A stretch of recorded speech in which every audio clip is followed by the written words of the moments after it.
For thousands of years, humans fought with spears and swords, then with bows and arrows. Armor was thick, battles were close and brutal. Then one invention changed everything forever. The gun, a weapon that could kill from a distance with a single pull of a finger.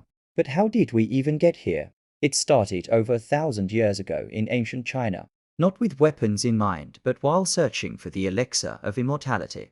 What they found instead was gunpowder.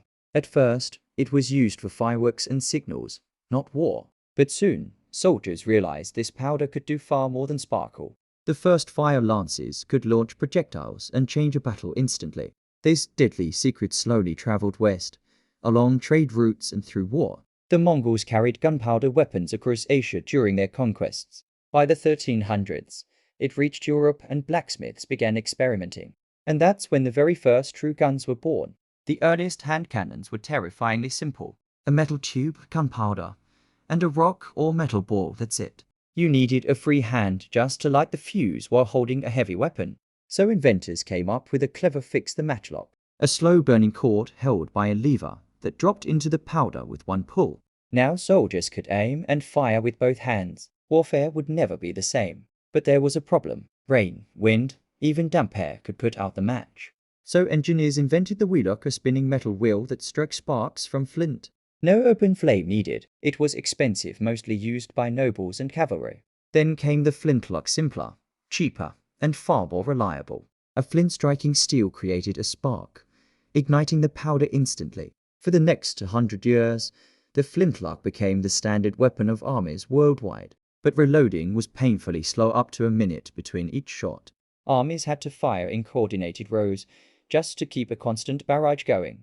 It was clear the gun still had a long way to evolve. In the 1830s, one man had a revolutionary idea, literally. Samuel Colt patented the revolver, a gun with a rotating chamber of bullets. Suddenly, you could fire 6 shots without reloading once. Around the same time, another breakthrough was brewing, the metal cartridge. No more loose powder, no more ramming rods. Everything sealed into one bullet. Reloading went from a full minute to just a few seconds. Then the Industrial Revolution arrived, and everything accelerated even faster. Guns could now be mass-produced with interchangeable parts, cheaply and quickly. In 1861, Richard Gatling unveiled a terrifying new weapon, the Gatling gun. By simply turning a crank, it could fire hundreds of rounds per minute. War had never seen destruction on this scale before. Then in 1884, Hiram Maxim invented something even deadlier, the fully automatic machine gun. No cranking needed, just pull the trigger, and it kept firing on its own. This single invention would go on to reshape the battlefields of World War I. In less than a century, warfare had completely transformed. When World War I began, generals still thought like it was the 1800s. They sent soldiers charging across open fields, straight into machine gun fire. The result was catastrophic, so armies were forced underground into trenches. For 4 brutal years, war became a stalemate of mud, barbed wire, and machine guns. One weapon had made old tactics completely obsolete overnight. So militaries scrambled to invent new ways to survive, like the tank, armored vehicles that could roll straight through gunfire. Meanwhile, inventors created lighter, faster weapons, the submachine gun. Small enough to carry alone, powerful enough to clear a room in seconds. By World War II, a new weapon emerged that would define modern combat, the assault rifle. Germany's StG-44 combined the range of a rifle with the rapid fire of a machine gun. After the war, a new design would become the most produced firearm in history, the AK-47. Simple, cheap, and nearly indestructible, it spread to conflicts across the entire globe. The gun had become both a tool of war and a symbol of power itself. But the story doesn't end on the battlefield. As guns spread across the world, they entered everyday civilian life too. In America, the revolver became a symbol of the frontier, self-reliance and survival. For many, guns meant hunting, food, and providing for a family. For others, it became a tradition passed down through generations.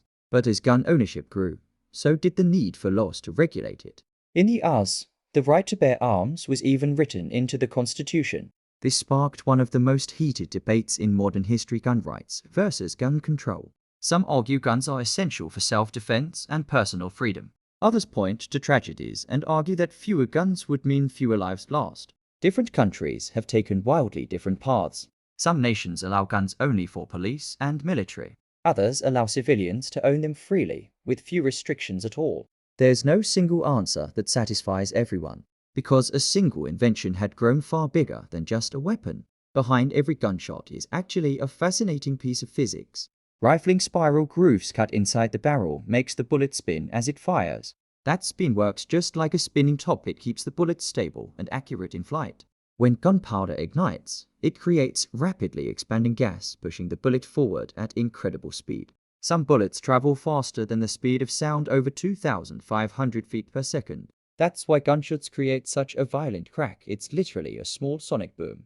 Modern firearms have come a long way from heavy iron and wood. Today's guns use lightweight polymers, precision-milled steel, and computer-aided design. Smart scopes now calculate wind, distance, and even the Earth's rotation for a perfect shot. Some designs can even be 3D printed at home, raising entirely new legal and ethical questions.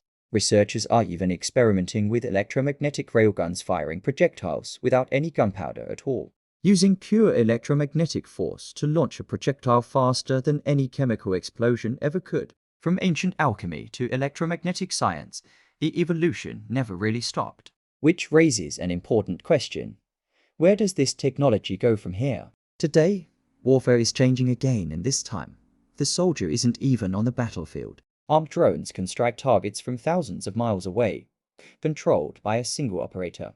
Some weapon systems are becoming autonomous, able to detect and track targets on their own. Researchers are even developing air-powered systems that could decide when and where to fire without a human pulling the trigger. This raises a chilling question: should a machine ever be allowed to make a decision to kill?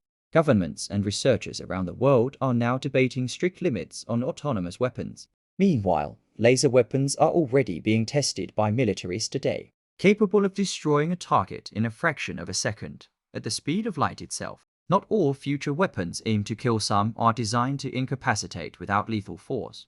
Net guns, sonic deterrents, and directed energy tools are already replacing bullets in some situations. So the question isn't just what weapons can do anymore, it's what we choose to let them do. Technology itself is neutral. It's humanity that decides how it's used. And that brings us to the real story behind this invention. The gun is more than metal and gunpowder. It's a mirror of human nature itself, capable of both protection and destruction.